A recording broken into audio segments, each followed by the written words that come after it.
what I wanted to start with was just a little bit about Fictionary. Yes, we're software for writers, but we also do a lot of support for our writers. And what we do is we promote books for anyone who has edited their book within Fictionary Storyteller. So I just want to do a quick shout out to Ellis Bloom, who wrote Beautiful Biters. And the thing I'm very excited about for Ellis, who also writes under Emma Baird, she submitted her book to Wattpad to their paid program and got rejected because of some plot issues and pacing issues. And then she found Fictionary and she edited her book in Fictionary. And then she submitted her book in 2020 to the Waddies and she won. So anyone who knows about the Wattpad Waddies knows this is a huge award. So yay to Emma. If you like paranormal romance, it's called Beautiful Biters. Awesome book to read.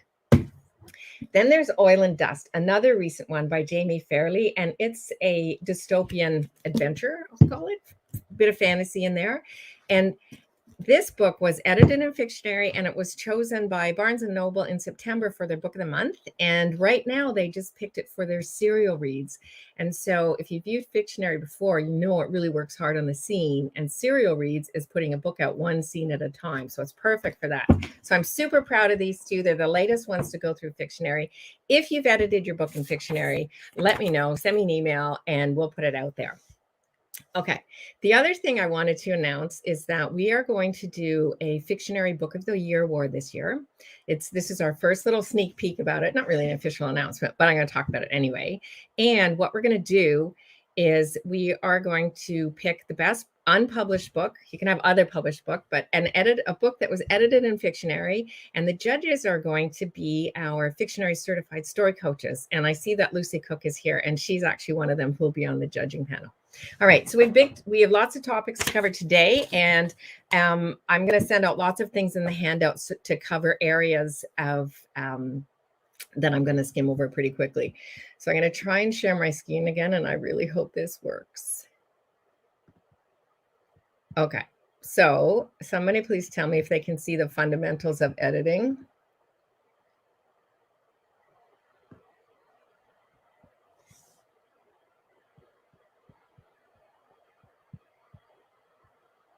And of course, there's a bit of a delay, but I'm hoping you see the fundamentals of story editing here.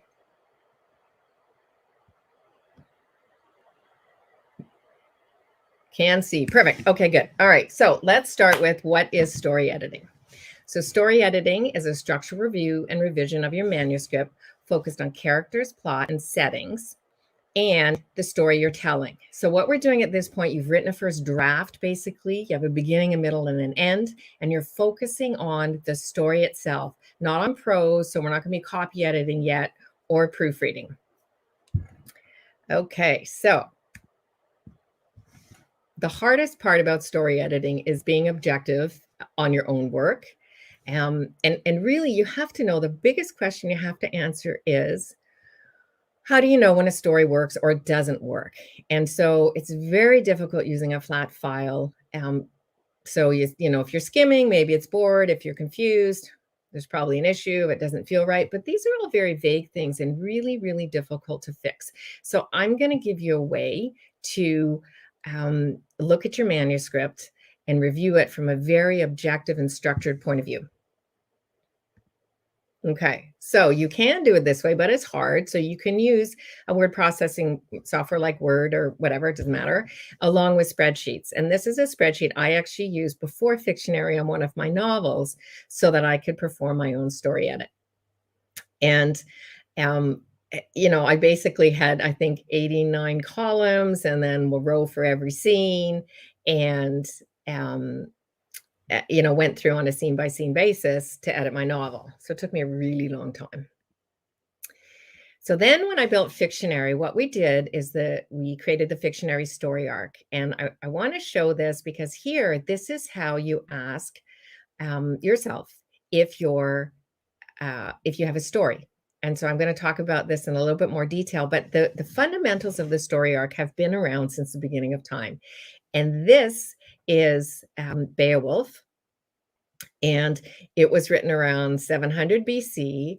And what this is showing you is the story arc for that book. And the interesting thing, so this is, you probably can't see it, but it's called the 7 basic plots. And if you just look at the sample online of this, it will show you how Jaws exactly followed this same pattern as Beowulf. So they're both monster stories, both in a small town, both monsters in the ocean, et cetera, et cetera. So it's a really interesting thing to read to show you how the story arc is about form and not formula. So I know this is really small to see. What I want to do is I'm going to send this out in the replay so you can have a look at it. Oh, sorry, I'll repeat the book. It's called The 7 Basic Plots, and it's by Christopher Booker. So if you just Google or in Amazon, look for The 7 Basic Plots, you can find it. So this is, to build the story arc in Fictionary, we went through all of the different types of story arcs, and you'll be able to see this when I send out the handouts. But basically, we've gone through from Aristotle, when he looked at it from beginning, middle, and end, onto the hero's journey, the writer's journey, Into the Woods, which is the 5-act structure, Structuring Our Novel by Cam Weiland, Save the Cat by Jessica Brody. And the thing that all of these different methods have in common is they all have the key plot points that we put into the Fictionary Story Arc. So we've given you the simplest way to look at a story arc and answer the question, does your story work? Okay, and then the other thing we've done is we've put, so you can actually see your story and you can evaluate your story against story elements like the ones that I showed you in the spreadsheet. So this is just a little peek inside Fictionary to show you the layout that we have, the scene names on the side, the text in the middle where you edit, and then keeping track of it on the right is all of our story elements. Okay, so now we're going to get into the nitty-gritty of what you're waiting for, of how to actually perform a story edit. So the first thing I recommend before you start editing is to write a blurb. And this blurb is for yourself and nobody else, but it's going to keep you focused. And I'm going to show you what needs to go into a blurb. The next thing is you're going to perform a hands-off read-through. This is really hard to do. You can take notes, but you're not going to edit any text. You're going to find some quiet time and read it in as few settings as you possibly can. So you've got the whole book in your head. You can keep notes for structural changes, scene changes, or if you want to rewrite a passage, sure, of course, put notes there. But really, the goal here is to come up with a plan for revising and to answer the big question. As you're doing this, I'm going to ask you to name every scene, and I have a very specific reason for this. And then while you're reading it, when you're naming your scenes, you're going to select the story arc plot points. And when you do that on your read through, it's going to give you a very good overview of what your story is. And once you've done that, you're going to revise your structure as required. So I'm going to walk through each of these steps first, and then I'm going to go on to your second pass and what you do at that level. Okay, so this is a blurb this is a Comb of Wishes. So this is a middle grade written by Lisa Stringfellow. She edited it in Fictionary and got an agent and then went on to a 5-house auction deal. And she signed a 2-book deal with HarperCollins. So if you're looking for a great middle book fairy tale, this is really a fabulous book to have. And, I mean, as you can see, I read all the Fictionary books that I can. And she is now writing her second book and revising it within Fictionary before she submits it to HarperCollins. So I thought I would use her blurb as an example. I'm not going to read you the whole thing, but what I want to show is that you want to have in your blurb for yourself. So this is a final blurb that's actually out on her published book. But what you want to do is show who's the protagonist. So in this case, it's Kayla. You want to know what's the main story problem. And in this case, Kayla's mom has died, and her goal is to make her mother live again, which is a pretty big goal for a little girl. And then what's at stake? Well, there's something more at stake than her mother's life. And so there's protagonist, there's a story problem, there's something at stake. And if you keep this in front of you when you're revising your story, then you can it'll keep you focused. And so as you're evaluating, you're asking yourself things like, does this scene belong in my story? For example, you can relate it back to the blurb and answer that question much quicker. As you're looking to see if your character is getting toward the main story goal or farther away, so you've got some nice ups and downs in your story, you can look at the blurb, and you're going to rewrite it several times. So at this point, just write a quick one, that really protagonist, story, problem, and what's at stake. Okay, so the next thing I said was to do a name every scene during your hands-off read-through. So the reason for this, so first of all, you can see on the right is what we have within Fictionary. When you name your scenes, it shows up here, and you can see some are 4 words, and I probably have some that are 5 words, but your goal is as short as possible, because if you can name your scene in 3 words or less, it means you know what the scene is about in a concise way. It's like writing that log line for your whole novel, but much, much easier because it's on a small specific thing. It gives you an after draft outline, which is really important when you start moving scenes around and you're looking at your story arc and you're seeing maybe your climax is too early or too late, and you're going to start moving scenes. By naming them, it's much, much easier to drag and drop scenes and move them around when you know what they are. And it helps define the purpose of a scene, which is also a very important thing to do. And when you do that, if you can name it, you can probably define the purpose. If you can't name it, there's a good chance you can't define the purpose of the scene either. And if the scene doesn't have a purpose, then why is it in the book? Which is very hard to say, but that's the truth. And on your hands-off read-through, you're going to label the 5 key plot points. So what this means, by the end of your, sorry, click too quick there. By the end of your read-through, you're going to know if you actually have the 5 key scenes in your story. You'll keep structured notes. So whatever method you use, whether it's Fictionary or not, here this is one of my novels that I was working through with the Save the Cat beat sheet, just playing around with it, where I decided on story level and scene level revisions. And here, I'm just keeping them on a per scene basis. So once I've done my read through, I know what I want to do, and I haven't actually done any changes on the text yet. Okay, so we're going to look at the story arc, because this is really the first question you need to answer before you start doing any kind of revisions. So in your read through, you've gone through and you listed all 5 points. And what you want to know is, 1, do they exist? And they don't exist in all first drafts. And I've edited novels where there is a missing plot point. I don't know why the slides are blurry. Sorry. I mean, they look clear on my side. I'm not sure what's happening there, but I will send the handouts, so don't worry about that. So do all the 5 plot points exist? The next one is, do they accomplish what they need to? And I'm going to give you a very quick description of what each of the key 5 plot points need to do. And then I'm going to send you some information in the replay of where you can really read in depth if you want to. And then, are they in the right place? So these are the 3 things. So do they exist? Do they accomplish what they need to? And are they in the right place for your story? And so here is just within Fictionary, I've listed in one of my scenes. It's called Lance Cheats. It's a story arc scene, and the purpose is the inciting incident. And so I use that to keep track of where my key scenes are. So the main thing I want to say here is, if all 5 scenes are not in there, they don't do what they need to do, there's no story yet. You just have to have that, and then you're going to have a complete story. All right, so here, at this point, you've gone through your first pass, and you're looking at how to revise your story. So here, what I'm showing is the green lines are the kind of range where each plot point should be. So the inciting incident should occur before 15%.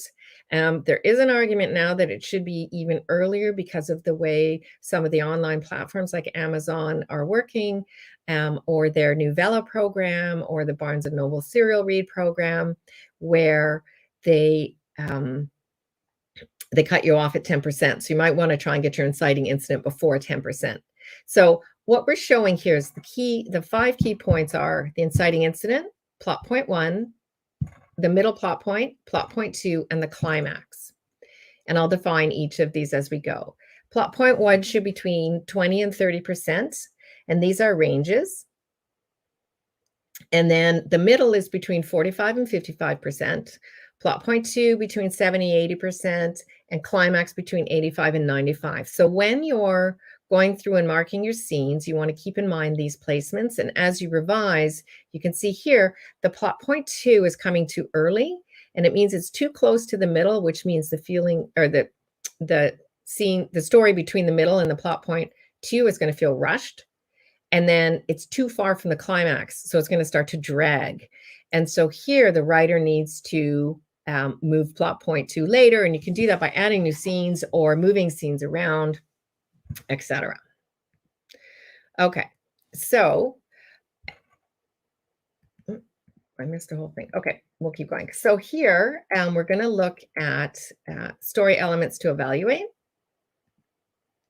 So once you've done, sorry, I'm just going to back up here. Once you've done this and you've decided everything is in the right place, then you're going to ask yourself if you're still happy with the blurb, because when you do a high level revision and you look at your structure, you may decide your story's changed. You may decide you want a different climax. You may decide you want a different story goal. You may decide you want a different protagonist. There's many, many things that can happen when you're doing your story level revision.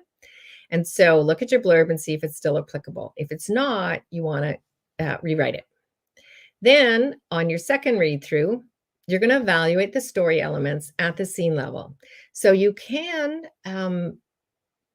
edit as you go, but I recommend trying to do that second read through, because you'll find that if you change one thing, you're going to change a whole bunch of other stuff.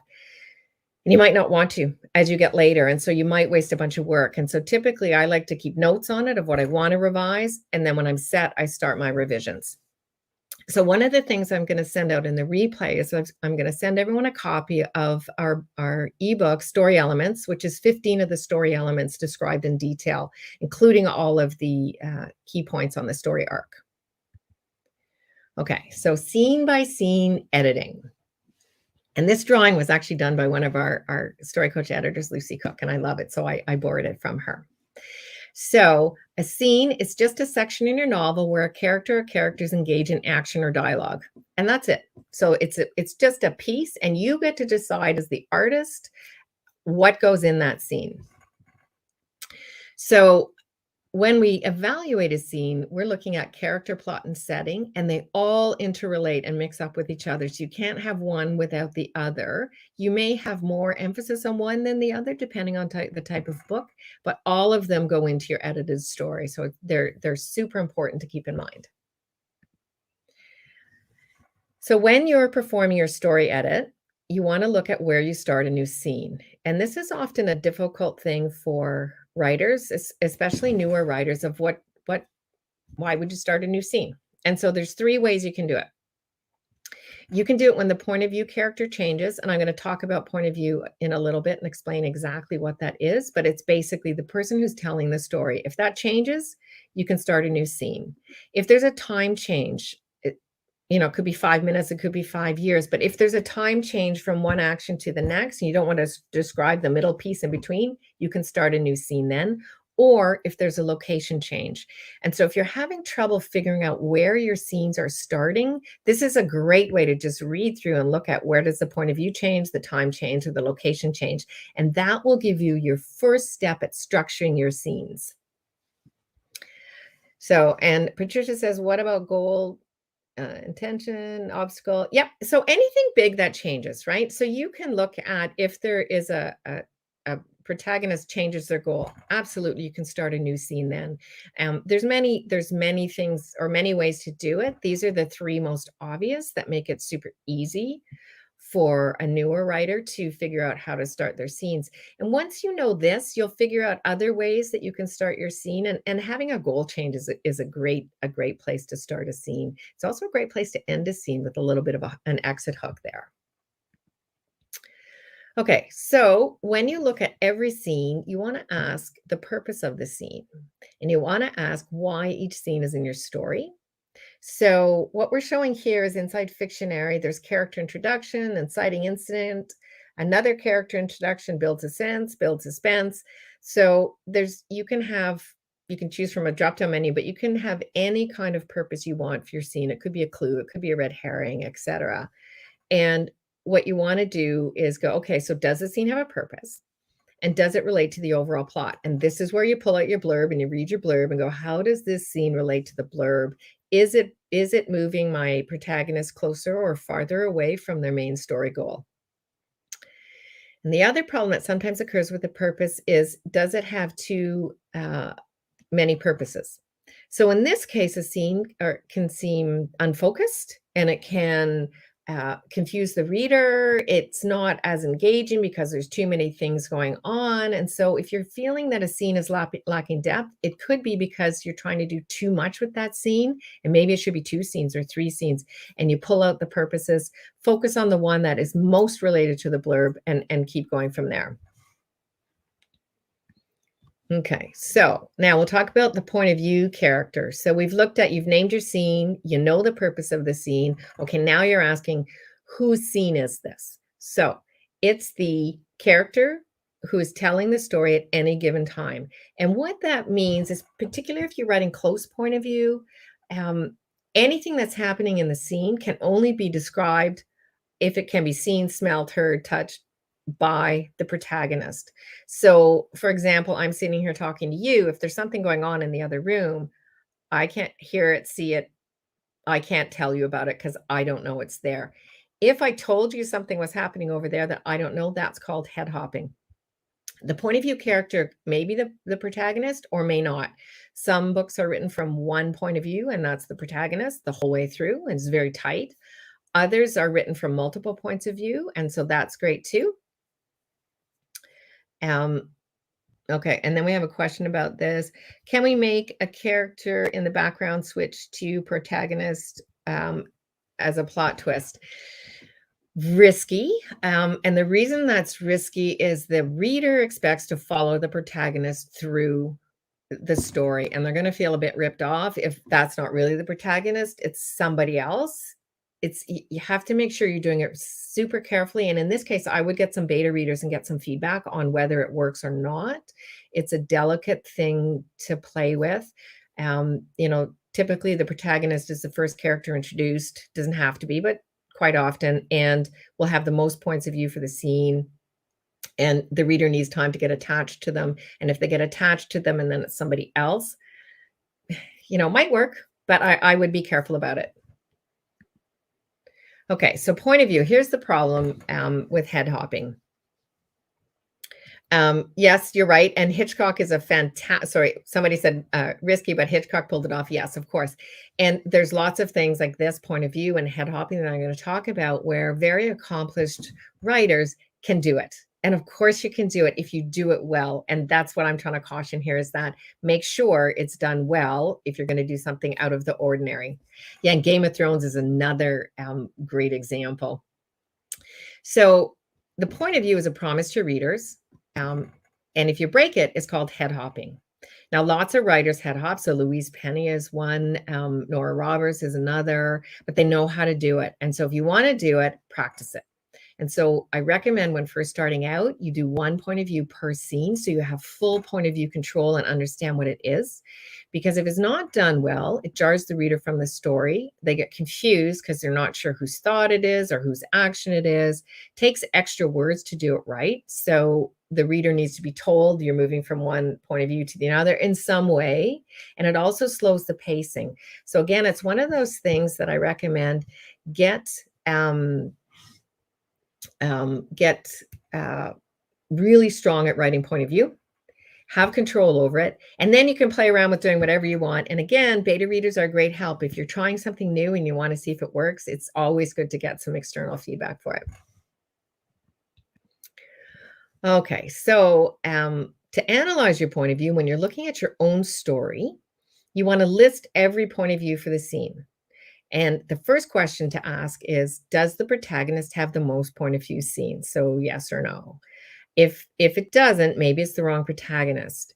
And it doesn't mean it is, but it's a place you should question and think about, why doesn't your protagonist have the most number of scenes? This is who the reader should be cheering for. And if they're not attached, then maybe they're not so interested in a book.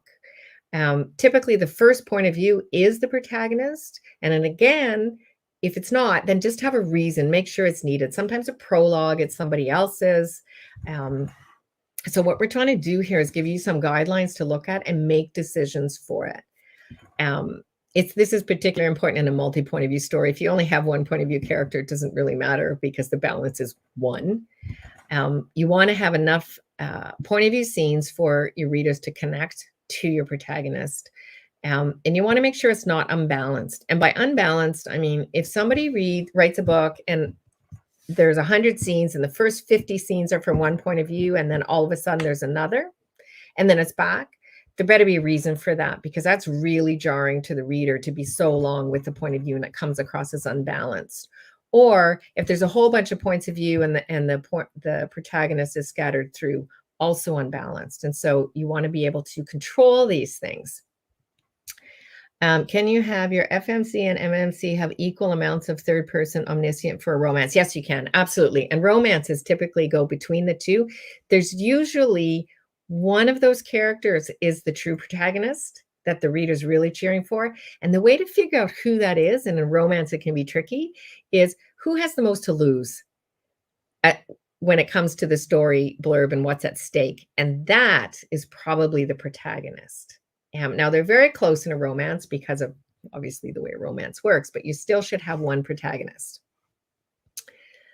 Okay, so that is point of view. The point of view goal. So now we named our scenes, we know the purpose, we know who our point of view character is. And now the next thing is what is their goal? You need to list these out and think about them. Don't just go, yes, I have a goal. What you want to be doing is looking at what's their external goal. So what do they want? And the external goal is going to change continually through the story. And so in Fictionary, we've got a point of view goal, and then we've got a point of view goal internal. And you can see here for one, I've put the goal is to survive the funeral, which I typed wrong, but that's okay. And the point of view goal internal, I just put a check mark. And here I was later on in the story, so I'm going to give myself a pass on that and say that's okay. But initially, the internal goal is usually what the character needs to fix their flaw, and the internal goal can be the same through the entire novel, or it can change halfway or change a couple of times, but it's probably not going to change every scene. It's their really big internal goal for the story, where the external goal can change every scene. And so you want to keep track of it. Both goals have to be related to the plot, or it's not a goal. And then they have to have consequences, and they have to have consequences whether the character achieves the goal or doesn't. So if they achieve the goal, the reader still has to be worried that there's consequences if they don't. And so it's very important that whatever the goal is has consequences that are related to the plot. Okay, so there's sneaky things with point of view goals. So it might look like there's a goal, but there's no goal. And so if there is no goal, what's the character doing? And if they're not doing anything, why is the scene in the story? Is really what that comes down to. If there's too many goals, it's like having too many purposes of the scene, and they probably go hand in hand. And here again, it loses impact if there's too many. If the goal is inconsistent with the character's personality. So if I walk into a bookstore or a library, I'm instantly attracted to the books, and I'm probably going to go right to the mystery section because that's what I like to read. But if I never have read and I'm with somebody else and I walk into a bookstore, I'm not going to be looking at books. I'm going to be bored. I'm going to be waiting to go. I'm going to be looking out the door. And so you have to make sure the goal matches the personality of the character. We talked about if the goal has no consequences, that's a problem. And then other thing that sneaks in there is if the goal is achieved too easily. So I once edited a book where every scene, the protagonist had a goal, achieved their goal, had a goal, achieved their goal, had a goal, achieved their goal. And you start to think, well, okay, story's boring. There's no problem here. She's getting everything she wants. Why would I read this book? She's got to have some trouble. And so if you find yourself with the goals being achieved too easily, you need to put some difficulty in there for that character. Okay, the other thing that's important for every scene is to have an entry hook and an exit hook. So I want to talk a little bit about changing technology here, and Amazon Vella and Barnes & Noble serial reads is a really great example. And I don't know a huge amount about them, but basically what they're doing is they're putting authors' books out on a per scene basis. And that means that the reader is deciding on a per scene basis whether they're going to pay for the next scene or not, or they're going to stop reading. So what helps here is to have an entry hook and an exit hook for every scene. And what it will do, so an entry hook is the thing at the beginning. So in the first paragraph or two, there's something there that's a question or exciting or dramatic that makes the reader want to read that book. And then there's an exit hook where it's intriguing enough that the person wants to read the next book. And the thing about that is it can't be a cliffhanger every time. It has to be something different. So a question unanswered, a twist in the plot, a secret revealed or half revealed, or some suspenseful situation, but you need to shake it up. And so when you're looking at your scenes, you're looking on your second read through, is there an entry hook and is there an exit hook? And anywhere there's not, you want to mark down a great big X so you come back and fix that. And these two things alone increase the pacing of your book tremendously. Okay. Then we're going to move over to settings. So I'm only going to pick a couple of the setting elements. One is location. And so you get to choose each scene where it takes place. And what that means is think about the location. It's very easy to get in the habit writing that you're always in the office or always in a coffee shop or something, but you want to think about where and keep track of it so you can keep track of your locations and know how many you're using. And when you're describing a new location, you're going to do it based on how important it is to the plot. And so if it's not important at all, it's just a room we happen to be in. You do a loose room. We know what a Starbucks looks like, for example. So you don't need to describe it much. But what if there's something different there and maybe there's a big clue for the story or something, then you want to spend more time. And doing this right can make the big difference between a boring and an exciting scene. Okay, then we have a question here. Sorry, do you plan the whole book on the 5 plot points before you start writing? Some authors okay, so this is really the question from Hugo. Are you a planster or a pantser or a plotter or somewhere in between? Me personally, I love just to write the book. I have a story in mind and I let her rip. But then I get really organized when I'm doing my edit and I plot it out scene by scene and I know exactly where my 5 key scenes are. Other writers plot it out in our outline at the beginning and do it that way. So you really have to find your own way on how it's going to be for you and what you like to do, because you spend a lot of time in this book and you better love it. Okay, so sorry, back to settings. So emotional impact. This is my favorite question to ask when I've chosen my location and now I'm trying to decide, is it really the best place? And here is how can your choice of location resonate with your point of view character's emotional state? So if you are, there's a couple having an argument. So they're just having an argument and they really want to get away from each other. So put them on a chairlift in a ski resort and they can't. And so that ups the emotional impact of the scene, right? Or you do the opposite where they have to be split apart.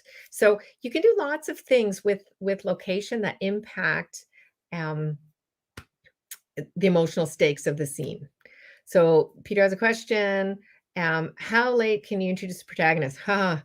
You want to do it as soon as possible. So if you go too far, you're basically asking the reader to start a second story. So if you do it, just be very cautious that you have a reason for doing it.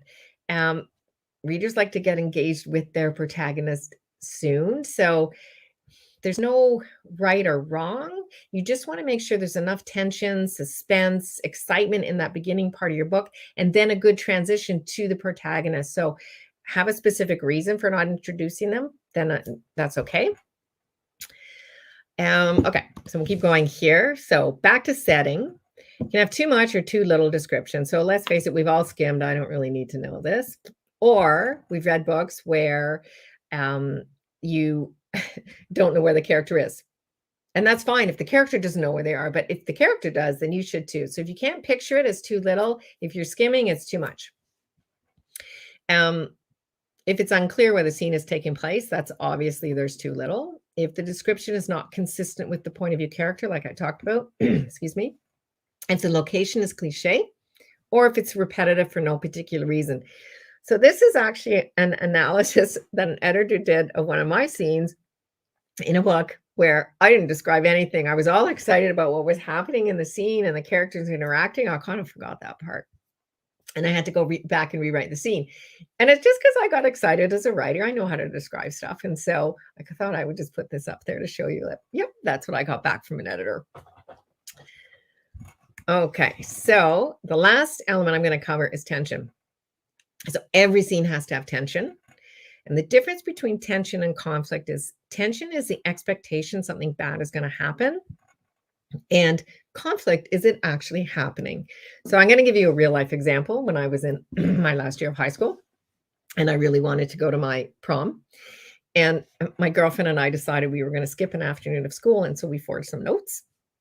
And my mom found the practice notes. Like, I guess I didn't hide them well enough. Well done. And when I came home for dinner, I sat down with my parents and my brothers, and my mom left the note sitting beside my place, and she didn't say anything. She just left it there. So I had to sit through all dinner fully tense that, am I going to get grounded? And I won't be able to go to the prom. And it wasn't until the end of the dinner she said, let's talk about this. So the tension was for me leading up to it. And then the conflict was the discussion about the note and what was going to happen. Okay, so that's tension and conflict. So now I want to talk about story design. And I call it the art of story design because this is where you as the writer have so many choices and so much freedom. And like any art, there are crafts parts of it where there are rules and guidelines and things, structure that will help you. And that's our goal here, is to give you structure, but you go away and be the artist and write what you want to write. So in part of story design is looking at the number of scenes per chapter and the word count per scene. And both of these affect pacing. They affect the reader's enjoyment, the reader's understanding of the story. And what I'm going to do here, this is a huge topic. So I'm just putting it up there to let you know that I have a webinar already up on this. And I'm going to put the webinar or the link in the replay information so that if anyone wants more detail on how to structure your novel on a scenes per chapter basis and word count per scene, you can find it there. And the other thing that we do within Fictionary is we look at the characters per scene and the scenes per character. And what this tells you, so the characters per scene tells you, are you getting carried away and have too many characters in a scene? And so you want to look for outliers where so there's a scene here that has 12 characters. Do I need all 12? You can start asking yourself who's needed in the scene. So, it gives you a way to help the reader not be confused and also help them be connected with your main characters. The fewer characters you have, the better. Obviously, you need side characters, but you want to make sure they're all required in the story. And then the scenes per character helps you by showing you how many scenes each character has. And this also helps you decide who is the protagonist and who are the main characters beside that protagonist. Do they come in the book early enough? Do they come in too late? Are you introducing too many characters after the midpoint of the novel, for example? So here, someone says, do we enter this information or does the software? So for the characters per scene, scenes per character, word count, scenes per chapter, the software does that for you. And so basically we work on natural language processing. We have a bunch of mathematical formulas behind the scene, analyzing the manuscript, and it will pull out it'll put out a character list, and then it will link them to scenes, and then it will show you who's in every scene. And you can, of course, update it at any time.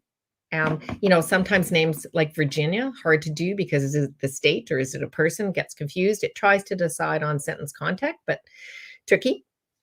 So you, of course, can always update it. When you import, Fictionary takes a first pass at what your key scenes are for your inciting incident, plot point, midpoint, plot point 2, and climax, and it'll get it close. It doesn't always get it right. It's got a whole formula on how it's doing it, but what it's giving you is an idea of where to look. And then if it picks the wrong one, there's some imbalance with word count and structure and scenes per character or chapter that's not quite right for where it should be. So this helps you when you're looking at the structure of your story. It's giving you guidance on how to fix it. So it's an application online. Yes, of course. It's on Google. And so we have their full backup system. It's encrypted, so nobody in my company can even see it. So it's protected by being encrypted, also by your password, of course, that only you have. So we have very little access to it, except that we store it and analyze it behind the scenes. Okay, so I'm going to go with an editing checklist. So this is what we've covered. So name your scenes. And honestly, this is a really fun activity. Once you get into the groove of it, it so helps you just organize your story, and your revision process will go much faster. Do your scene purposes, and then you know what scenes you can cut or what scenes you need to enhance. Point of view character goals, that's the next step. Your entry and exit hooks, location, emotional impact, and then your attention. I'm going to answer, can I have two protagonists at the end of this? Okay, so I put these here so you can have a checklist when I send you the charts. If you want to see what all the fictionary story elements are, you can see in our characters. This is our full list. We have a basic list. This is advanced mode on, so you can have a look at all of the character elements. Plot elements, there's a few more, and they get a little bit harder as you go through plot. We covered some of these, but these ones we haven't covered, so these are the next ones. And in here, you're really looking as the writer, what are these things within your scene? And then on the setting side, we've got location down through touch. And so you can use all of these as a checklist when you're doing this. Yes, I'll provide all the slides. Okay, so the other thing we have within Fictionary that I love, it's my favorite feature when I'm editing, particularly somebody else's novel, is the story map. And it's basically contains all of the 38 story elements for every scene. And so that's a lot. So you can select the ones you want. And so in this case, what I've done is just selected the ones I've told you about today. There's 38 elements, and I've told you about 9. And you can list them here and look at them together. And the fun in this is that when you start grouping them together, you can actually see patterns in your story. And so one thing I like to look at is tension and conflict together, for example, or entry and exit hook together. Where I haven't filled out an entry and exit hook, I don't have one. Some places I put this is what it is. Others I just put a check mark because I'm happy with it. So it's just a nice way. You can see all of your elements together, but that's a lot. I like to group them in different ways to analyze my story. Okay, so with the replay, we're going to send you an ebook on the 15 story elements. We are going to send you an ebook also on what is a protagonist, because there's been a bunch of questions about protagonists, and that's a big topic. And I've done a webinar on this as well, just on protagonist and what it means and how to figure out who your protagonist is, because it's a very big question. I'm going to send you links to the webinar for chapters and scenes. And I'm going to send you a link to a story arc series. And this series goes in depth into all of the story arc, inciting incident, plot point 1. We just didn't have time to go through them today, but I will send that information so you can refer to it. And then I just want to mention, thanks to Pro Writing Aid for putting this out. So we have a 14-day free trial. So you can import your manuscript and go to town and play with it and see if you like it. We don't ask for a credit card. There's no risk. You love it or you don't. Up to you. If you do want to subscribe, then the code is PWA25RM for Roadmap. And it's a 25% discount off both our monthly and annual subscriptions. And it stays valid for as long as you subscribe. It's valid for the next 2 weeks. And with a subscription, you also get access to our masterclass for story editing. We normally sell it for $99, but you get it with a subscription.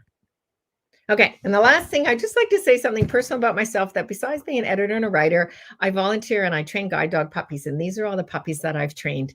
And the little one on the bottom in the red is the one I have right now, which is Sage. Okay, made it within the hour. Now, because of the confusion at the beginning, I'm so sorry about that. I'm going to stop sharing this. Hopefully I can do that. And I will go to questions. So there's some that I missed. Does Fictionary work for short stories? Yes, it does. The only caveat is that you have to have 12-ish scenes. So you need all the key scenes plus all the interim scenes for the story arc to draw. And it's usually around 15,000 words. So everything but the story arc will work within Fictionary if the story is too short. So you can sign up for my mailing list. So when you register for the next class, I do these based on what questions I'm being asked through Fictionary. And so when there's a whole bunch, then I answer them. I always put them out in my email blast, and it's on Eventbrite if you follow us on Eventbrite. So the code is, I'm just to look that up. So PWA25RM. And here, let me see if I can stick it in a banner. I think I can. PWA.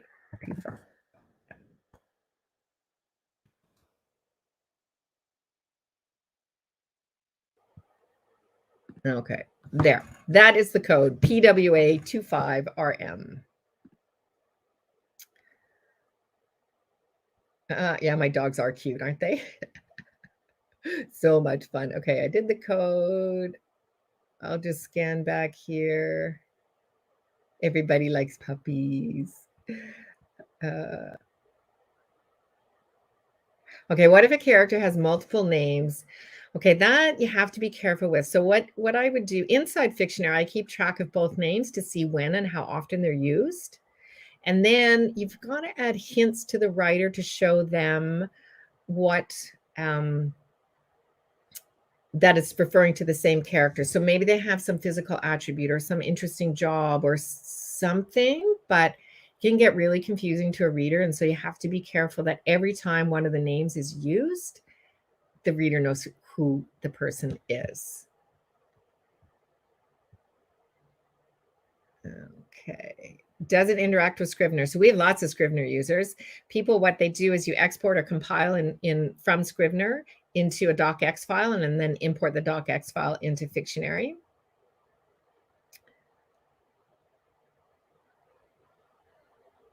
Yeah, it's hard to find questions within all of these. My helper's not here today to go through the questions for me.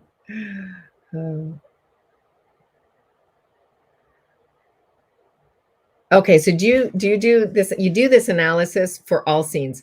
So the 5 key scenes are, you need to focus on where they are, what they do, and that you have them all. But you need to analyze every scene in your novel for all of these things if you want your story to be great. And I believe, a great story is made up of great scenes. So it's a lot of work. But what it does is it sparks your creativity and things get really interesting.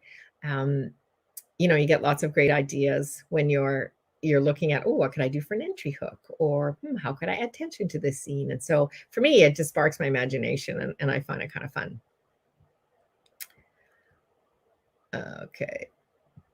Okay, so I think that's pretty good. I'm so sorry about the technical details at the beginning. I don't know why that happened, but okay, we got through it. So I will send out a replay shortly after this, and then I'll follow that up with the ebooks, etc. And really, thank you very much to everybody who was here. I really, really appreciate it. That was a nice big crowd. If I missed your questions, you can always shoot me an email. Oh, sorry. Okay, wait, I see some down at the bottom. Let me just go there. Okay, I have 2 different main characters, 2 different eras. Do they each go through? No, they go through together. One is going to be more the main character than the other, and it's really important to figure that out. And that goes back to the blurb of who's most impacted if the main story goal is achieved or it's not. And then the next character is really a secondary character. Then I got, does the 2-week trial begin today? No, you can start it anytime in the next 2 weeks is fine. I'm going to send you the recording for this. So yes, you can have it, of course. Okay. Do you have anything for people who are co-writing? Okay. We are going to develop that actually, because we get asked that question a lot. So we are going to add in an actual collaboration feature within StoryTeller so people can write together in there, and also within Story Coach so editors and writers can collaborate together. So that's a great question. And thank you for answering that. All righty. Thank you, everybody. I'm going to cut it off here, and I'll get the replay out to everyone later today.